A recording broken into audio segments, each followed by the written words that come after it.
today I'm so excited to have my own friend, Laurie McCracken, on our podcast. And I'm not even gonna do you justice by doing your introduction because your story's so amazing and I cannot wait to even just start talking about everything you have to bring today. So welcome and please introduce yourself.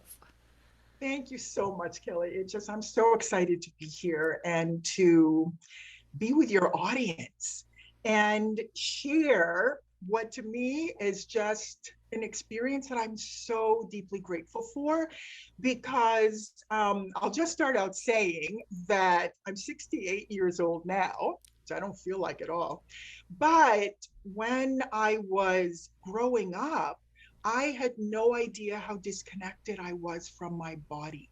I knew that I had a desire to make a difference in the world and to bring love somehow, but I didn't realize it being disassociated from my body and not and having real body image issues that I wasn't aware of at the time kept me playing really small. I was very anxious growing up and I had no idea why.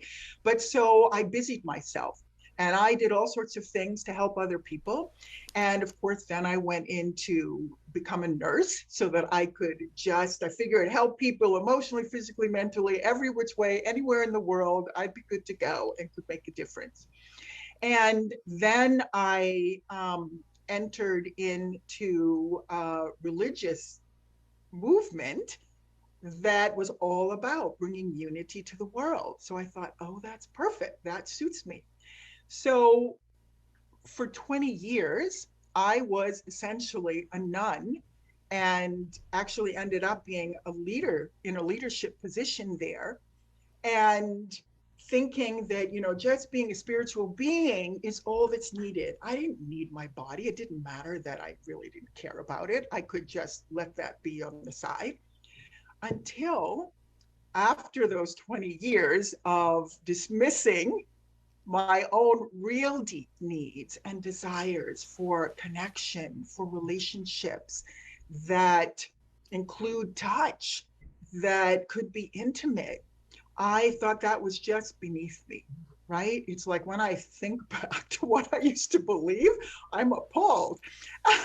And I'm also aware that that was all a result of trauma that I did not know at the time.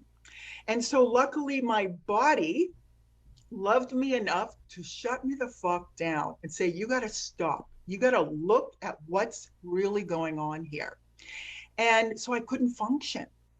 And so luckily, I was moved or shipped, whatever you want to call it, to New York to get into therapy.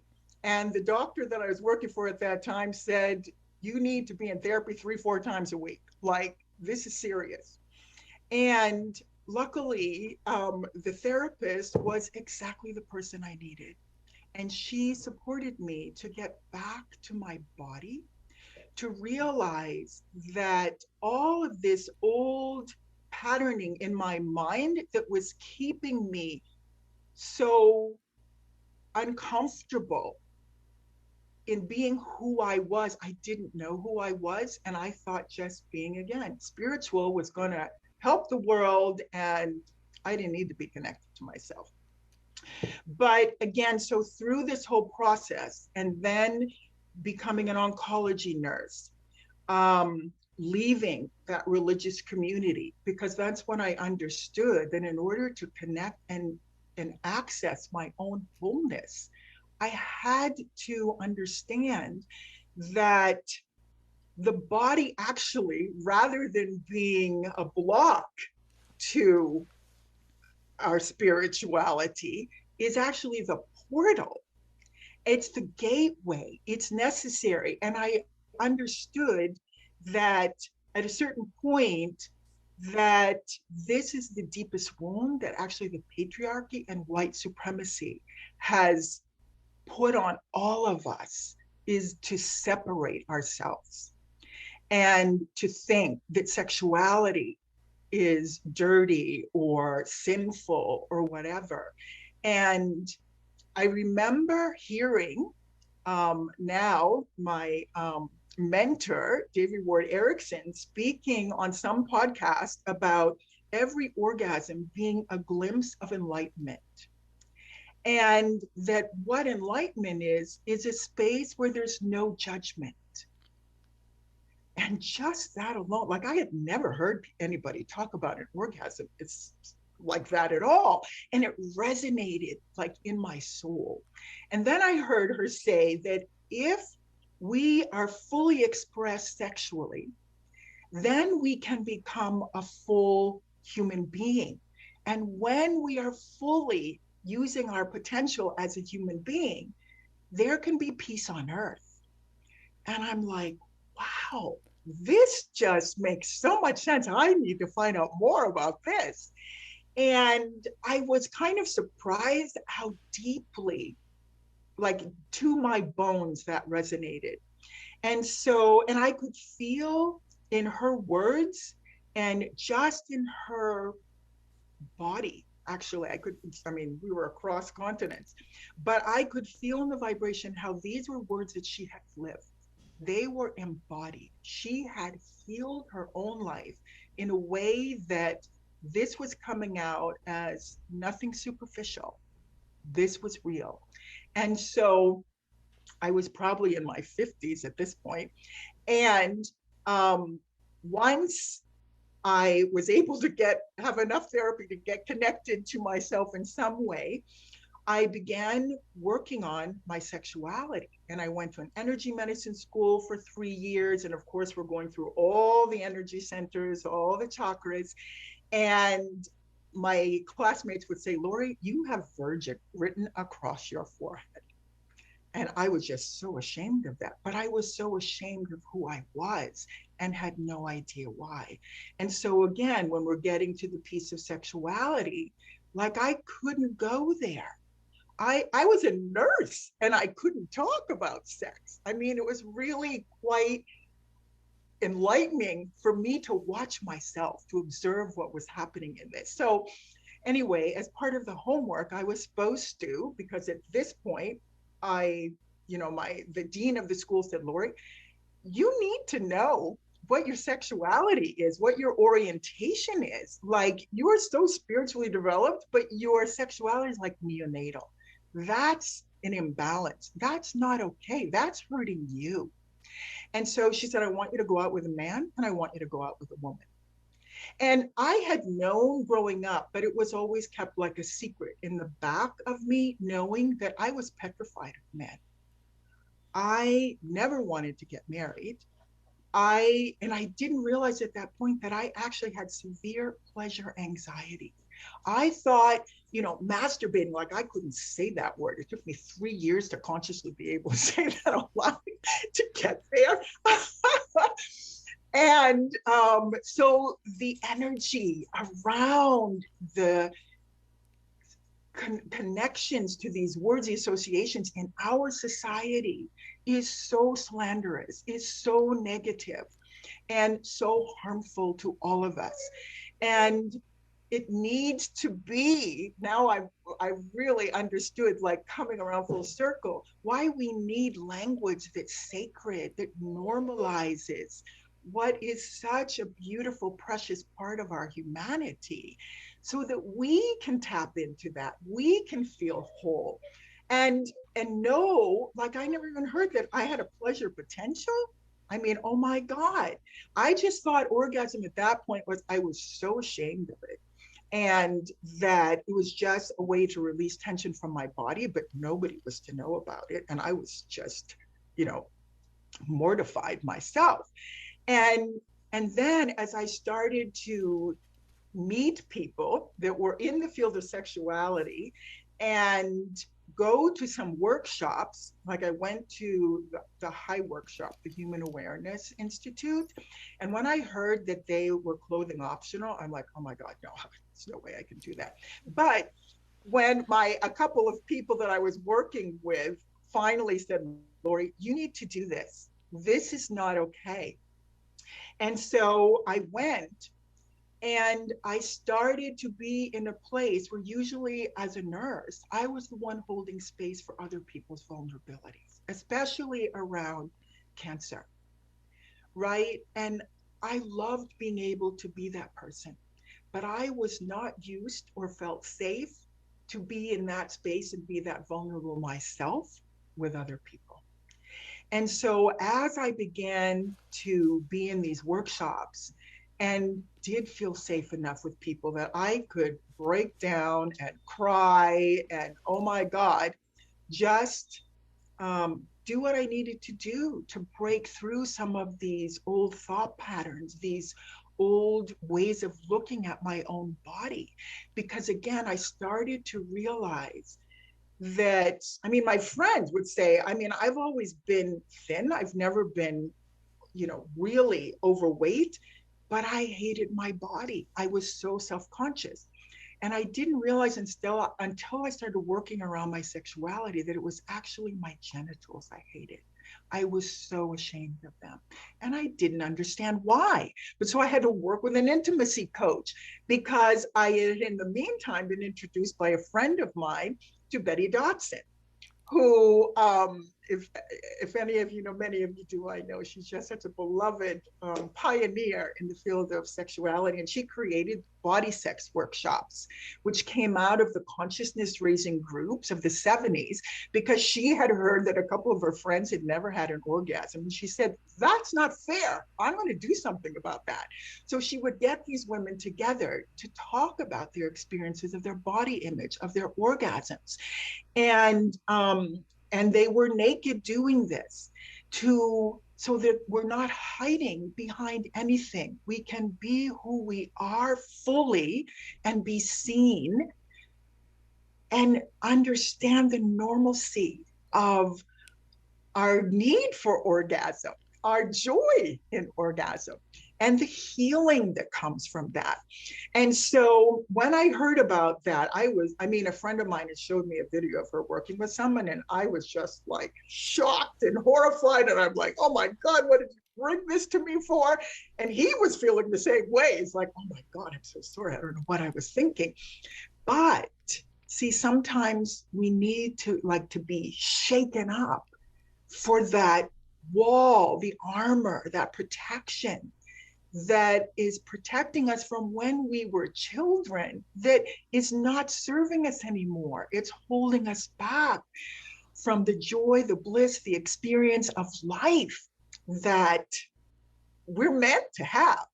And so, of course, that opened a door, and I could not forget about it. So of course I'm Googling to find her and see what is this really all about. And I see she's got a certification program or just a body sex weekend workshop, and it's coming up, and I'm just feeling in my soul, oh my God, I need to go to this, but I am petrified. So, because to be naked with a group of women, just was beyond my comfort zone at that point. So that's when I went to an intimacy coach so that I could at least be naked in front of another woman and feel safe with that. And so again, all of the deep anxiety, vulnerability, shame, fear, whatever else was there, came out all over my body as a rash. And I looked like a leper. And I went anyway, because I knew I would regret it. You know, when your soul just calls you to something and you just hate that it's, it's necessary to do. But anyway, so I went, and I am so grateful that I overcame that fear. And I had support of my friends cheering me on, because any piece of working with our sexuality is vulnerable and it's sacred, and we need support. We can't do this on our own. And that weekend, I healed 5 decades worth of shame and guilt by just being accepted, by hearing other women's stories, their fears, like everything that I thought, oh my God, it's just me. I'm the broken one. There's something terribly wrong with me. And having been a nun, and now I'm with, like, what am I doing here? And yet being accepted, loved, like we were all equal there. And we had the best time. Like, we learned about our anatomy, we masturbated each ourselves, but together, so that energy of the orgasm, of the joy, of the healing was amplified. And oh my God, I left there feeling so much more open, so much more comfortable in my own body. And then I saw a few weeks later that she was having a certification program. I mean, I got to tell you, I was so grateful to be out of there, though. Like that took a lot to be there for those 10 hours. And as awesome as it was like turn my world upside down. And so that takes so much energy as we're healing these deep things, ways of thinking about ourselves and our sexuality that need to be dismantled. So we can rewire our nervous system actually as it uncoils, as we heal this trauma. And we don't even need to know what it's all about. Some of it we do. And what I've learned in my experience is that the more I'm willing to go into these places with support and learn and practice the tools that help me gain resiliency with the connection with myself and my own body and my own pleasure, then it opens up a whole new possibility for feeling safer with other people, for being able to then connect with another human being. And so, and the thing is, at that point, I was still in a few years earlier, going back now a little bit, because I had sex with a man for the first time when I was 58 years old. And I got to tell you, as petrified as I was, I don't know how this guy ever got me to trust him, but he was funny. He was really comfortable with his own body and his own sexuality. And he was like a teacher for me, though. It was a teacher-student relationship. And I was like a teenager at 58. I mean, really, like that someone would be interested in me, that someone was willing. And it helped me be honest about where I was coming from. I had to say, you know, if you were going through cancer treatment and chemotherapy, I would know what to do and what to tell you and how to support you. Around sexuality, this is Sex 101. And I need you to know that, because even though I'm a nurse, I've got no friggin' idea what I'm doing. So, and he was perfect. He said, that's okay. It's not necessary. And so he said all the right things. And I've got to tell you, for that experience, I felt like, I'm like, okay, this must be what it's like to be on cloud nine. Only I feel like it's beyond that. And it was an experience of my body, but connected to my soul. And it brought an openness, a joy that I had never known. And so now going back to this body sex thing. So then I saw, oh my God, now there's a certification program. I thought I'm not going back ever to do that again. But again, I felt called to do this. And I'm like, oh no, I'm going back to be certified, because I had felt and experienced such deep healing and connection there. And when you've done this with other women, like those women, I used to poo-poo sisterhood. I do not do that anymore. You are connected in a deep way to these precious beings for the rest of your life. And connection, whether it's to ourselves, to our friends, to our partners, is the antidote to trauma. And if we don't realize that we don't feel safe in our own bodies and we can't connect to ourselves, our nervous system will never relax enough to be able to experience pleasure. These are all pieces that are so important. And most of us, like I was not conscious of that. I didn't know I had pleasure anxiety. But what I came to understand through going through a lot of intense workshops and meeting people and having all this support, breaking down to breakthroughs, breaking down, breakthroughs. And I remember one of them, when I was in breakdown, one of the facilitators said, Laurie, I know it sucks until it's fabulous. And and that was the truth. And we need support when it's in that space of it sucks. And then to celebrate together how fabulous it can be. And then there's layers, right? This is not a linear thing. This is a spiral. There's layers and depth. And it's so juicy. It's like being able to look at, if you think of the ocean with all those rich, beautiful colors and the life in the depth of it. That's what we want to get to within ourselves, so we can go that deep into our own pleasure and heal, because that is what raises our consciousness. When we connect our genitals, our life force energy, to the rest of us, our consciousness opens up for pleasure, for bliss. And that's not just the word, that can be an experience. And so now I'm losing track. I always get excited. This is amazing. Well, bring us up to like present date of like Okay. where you are now and how you're working with people. Okay.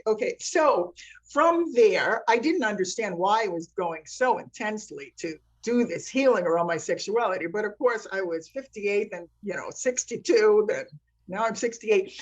But the thing is, when I heard about this program, which was the Institute of Authentic Tantra, and I was in Massachusetts at the time, and this I thought was in Bellingham, Washington. It was actually in Vancouver, Canada. But anyway, I got certified as a body sex facilitator. I did a couple of body sex workshops myself. Again, petrified, as I was doing it. But every time I felt freer. I felt more joy actually in my whole life. And I felt freer in the connection in my own skin, and a desire to help other women, because I know so many women who feel broken, who don't know that they can heal and can experience pleasure at any age, right? Like I know women say, well, menopause, well, that's it. No, that's when I started. That's when I started to wake up. So I'm here to tell you, you're not too old. And the reason I want to share this piece is because my 91-year-old mother wanted to come to my body sex workshop. She said, if you have an opening. And so I did. So here's this, we had the whole, all these beautiful generations from 20s to 91. And we're doing genital show and tell. We're naming our vulvas because that helps to claim our body.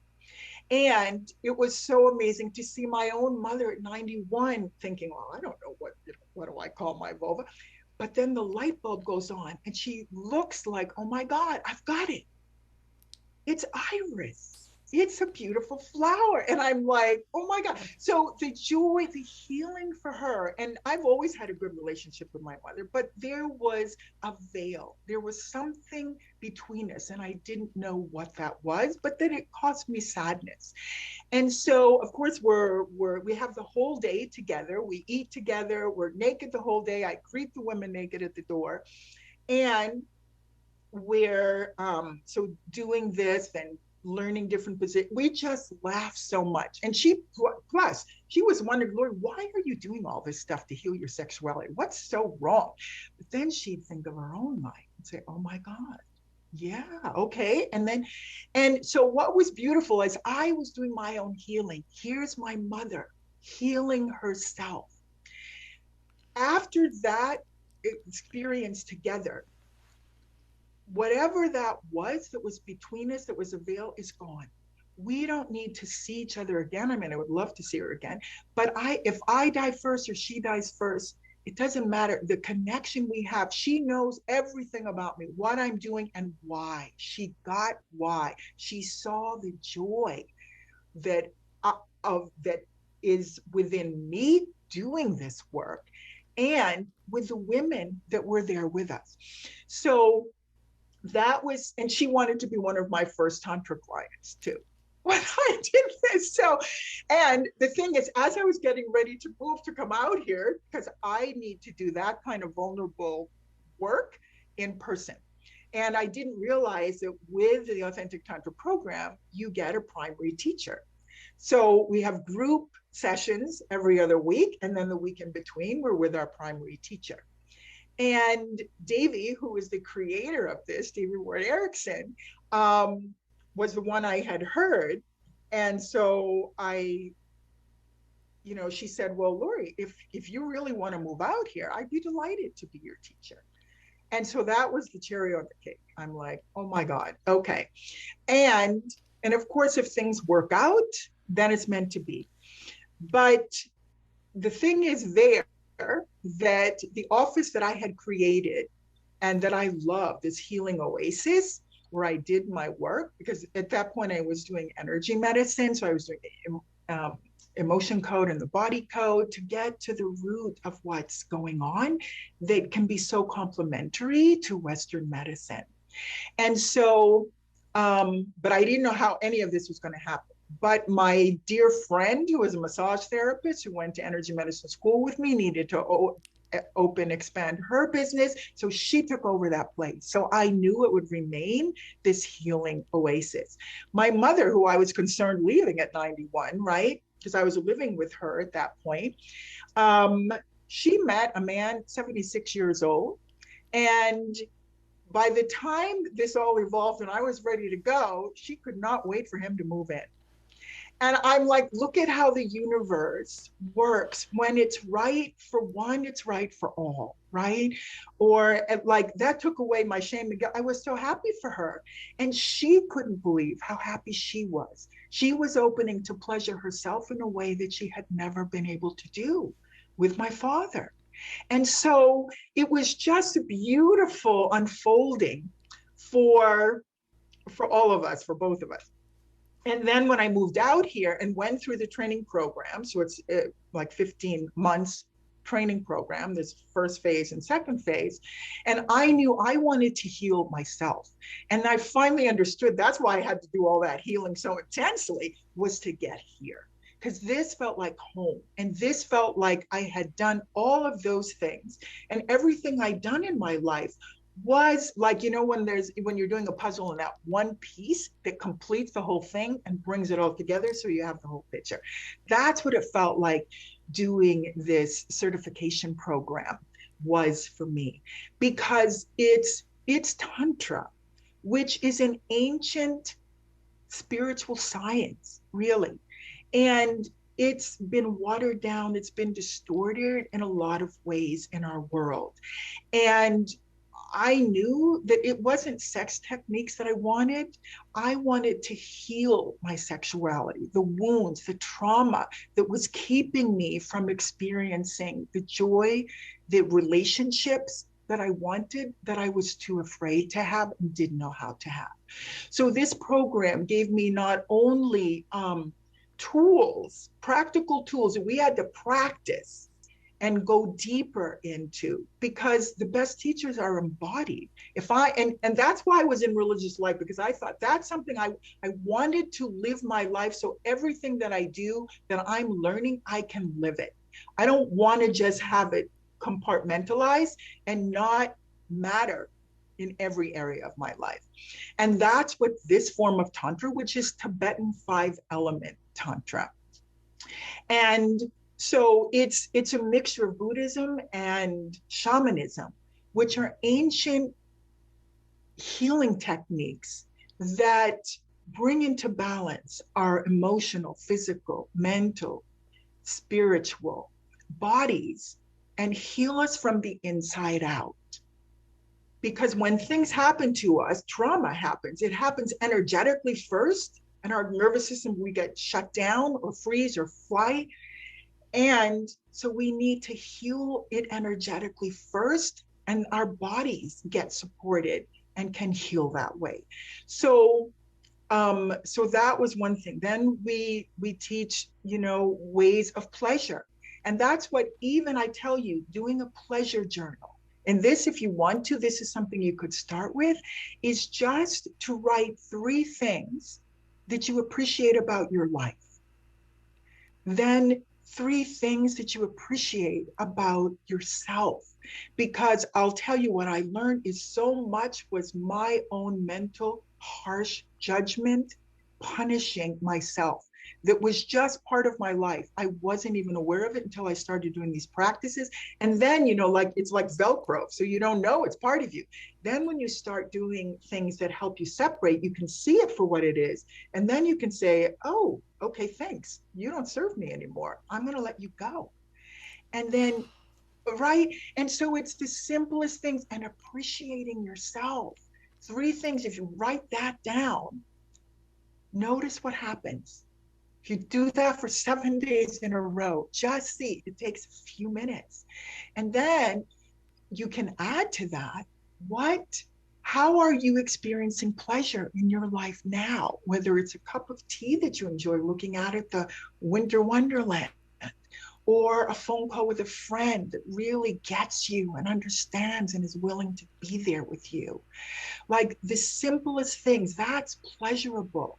That can uplift, that can heal us on an emotional, physical, spiritual, all these different levels. Like we need pleasure in our life. What we're seeing, is it beautiful to look at? Like all of these things. So that brought me to, once I graduated from that, um, and just could not believe how different I felt in my body and how much I longed. Like I have a need to contribute, to make a difference. And I knew that I wanted to work particularly with women, around healing these areas of our life, because I know, as you were saying, Kelly, once we work with and heal our sexuality, every other area in our life opens up. So then I did that, and I started doing workshops every month, and I started working with people individually. And it's just beautiful. For me, it was beautiful to experience it myself, and then to watch other people, other women, other men. I was working with also with men, because I'll tell you, in the program, when we were learning how to do a lingam massage, well, a lingam is the word for penis, which it just sounds so much better, doesn't it? Like it's uplifting. It's a sacred word. And the yoni for the female instead of the vulva, which means sacred space, and lingam means wand of light. Can you imagine if the men in your life knew that this part of their body was a healing wand of light? What a difference, right? And so learning how to breathe with each other, because if we can't, we need to calm our minds so we can be present in our bodies. Our society and our life doesn't promote that. It actually discourages us.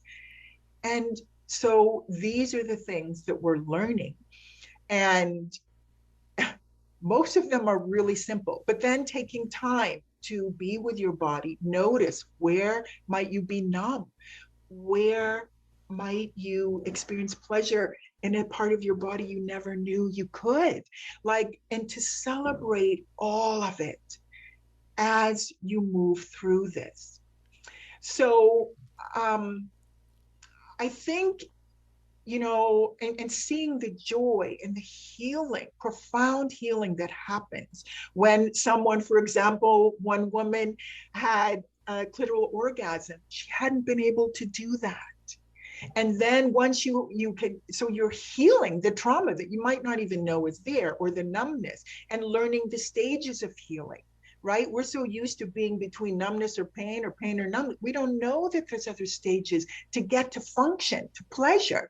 And so supporting you to go through that process and have the tools that you can use. So you don't need me, you don't need someone else. This is for you to have the tools, the methods, the techniques to heal yourself and have support as you do it. Did that answer that question? Oh my gosh. I don't think I've ever come this close to crying in doing a podcast interview before. Oh, why is that, Kelly? It's so powerful, and like it's everything. I don't want to say against, it's a contrast of like our society saying like that this is a quick fix and you should do it for other people and you should do it only for pleasure and it's isolated from everything else. And it's like this ocean coming up against how people think about this. Yeah, yeah. And that's the conditioning that we don't, because that's the water we've been bathing in. So we don't realize it until we slow down, until we start to take deep breaths and connect to our body in a way that opens sensations, opens the possibility to pleasure.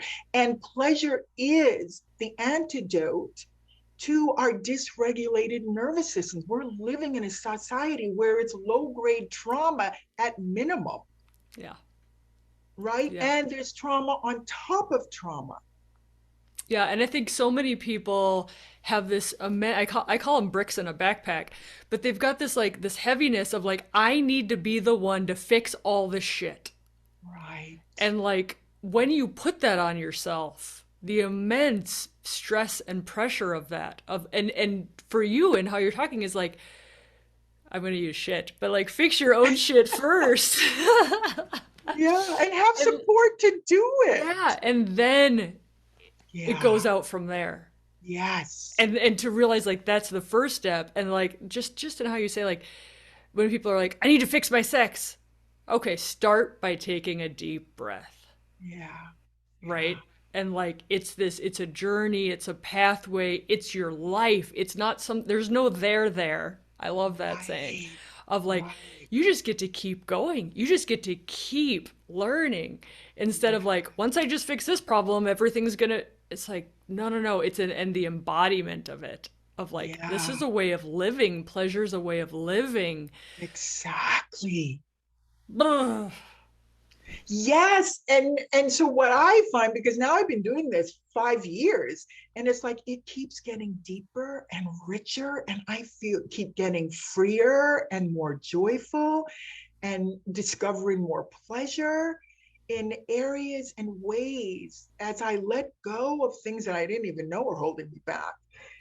And it's just the connections with other people are so much richer and deeper. And the intimacy, like with ourselves, to be our own lovers. Like, what kind of lover do you want? Be that for yourself first. Mm-hmm. Yep. Yeah. It's huge. I think so many women, especially more women than people who are socialized as men, is like, I've got to fix my sexuality for him. Oh my God. I just saw today, somebody was like, how do I start liking sex in the morning? Because that's what he likes. Wow. And I'm like, there's just something, like, you just analyze that of like, you think you're broken and you need to fix your sex for that person. And realizing like it's an inside job. Yeah. What about your pleasure? And I think like what you're saying is that we don't realize, so many women, we need permission. It's like, that's fucked up. We need permission. No, we don't. Pleasure is our birthright. Yeah. But we've been conditioned to believe that other people are more important. Other people's pleasure is more important. Yeah, and to add to that, that the solution's out there, right? Exactly. You just don't have the right lube, you don't have the right vibrator, you don't have the right partner. The solution's out there, and it's like the solution's in here. It's you, but it's your body, and you've got to have that relationship, and it's your mind, and you've got to have that relationship. That it's not out there. There's no there. Right. Yeah. Amazing. Where I see it, if you would be so kind and generous to come, I have so many like questions about just everything that you've said, and would you be willing to come back and do a question and answer session? Oh, sure. Okay. I would be delighted. Awesome. I love spending time with you, Kelly. I think that's what we're gonna do, because I like this literally, like, women, you need to listen to this again. And this is the only podcast where I'm like, you gotta listen to this at 1 speed, not 1.5 speed. And like, there's so much in here. And then for us to be able to come and unpack it and just do a question and answer again for a second podcast, I think would be so amazing if you'd be willing to do that for us. Oh, I'd be delighted. All right, cool. Well, we'll schedule that. And thank you so much for coming. You are so welcome.